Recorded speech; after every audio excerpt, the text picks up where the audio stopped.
Every Tennessee public servant needs to be made aware of the contract that is our state constitution.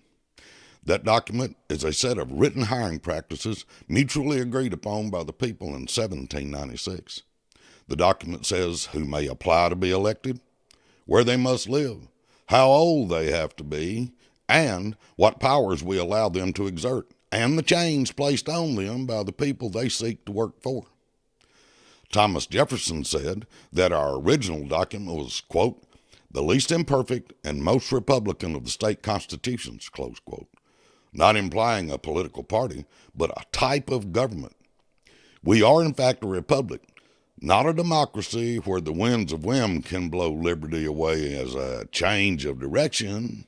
Rather, we have a map, a guide, which is written down for the ages. True, it can be amended, but it takes years to do so, and that by design. However, there are basic principles, as posted in our Declaration of Rights, that are not up for discussion or removal from the people. They are, in fact, appointed by our Creator to each of us, regardless of gender, creed, race, or national origin, and are taken away from politicians' grasp to control. The preamble to our Constitution says it most clearly, that the people did, quote, ordain and establish the following Constitution or form of government, close quote, making the words government and Constitution co-equal, one and the same.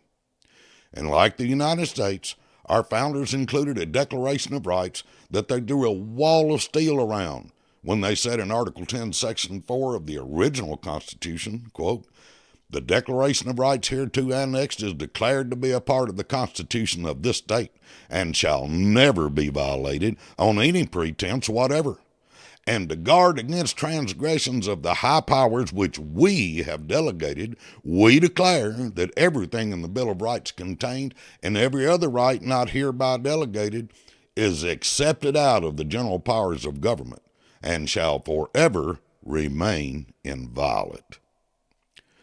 They did not stutter in this proclamation.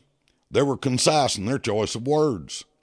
The founders had just lived through a war, a revolution on their part, where they chose to break violently away from a tyrannical government to live as free moral agents on their own explicitly enunciated standards for freedom. They placed the powers of government in the hands of the people, who would be held under its sway, but who are supposed to be in charge of it. Section 26 of that declaration stated that, quote, the free men of this state shall have a right to keep and bear arms for their common defense, close quote.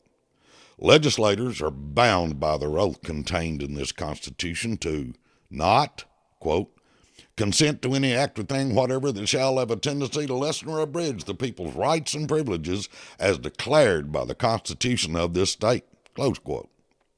Yet a mere 5 years after the ratification by the people, in 1801, the General Assembly broke faith and made it a crime by statute to carry a firearm on their person. And in the intervening 222 years, that infringement against the people is still on our books. Time and again I hear from legislators, well, you can't expect to eat the whole apple in one bite, or you don't expect to score on every football play. Let's just move the ball down the field, when challenged about returning our God-given rights to arms. I asked them to show me anywhere in the constitutions that the people are supposed to only enjoy just some of their rights. I'm reminded of the words of H.L. Mencken. The government consists of a gang of men exactly like you and me. They have, taking one with another, no special talent for the business of government. They have only a talent for getting and holding office. Their principal device to that end is to search out groups who pant and pine for something they can't get and to promise to give it to them. 9 times out of 10, that promise is worth nothing. The 10th time is made good by eluding A to satisfy B. In other words, government is a broker in pillage, and every election is a sort of advanced auction sale of stolen goods. Hold your elected employees accountable to their oath. Make your voice heard. If you learned something today that was beneficial, hit the like and subscribe button. It helps get our message out and sell the brand. Check back for more content as often as you can. You can find our website at www.tennesseefirearms.com. If you are new there, click the subscribe button on that page as well to receive free emailed updates about issues that affect your Second Amendment rights in Tennessee.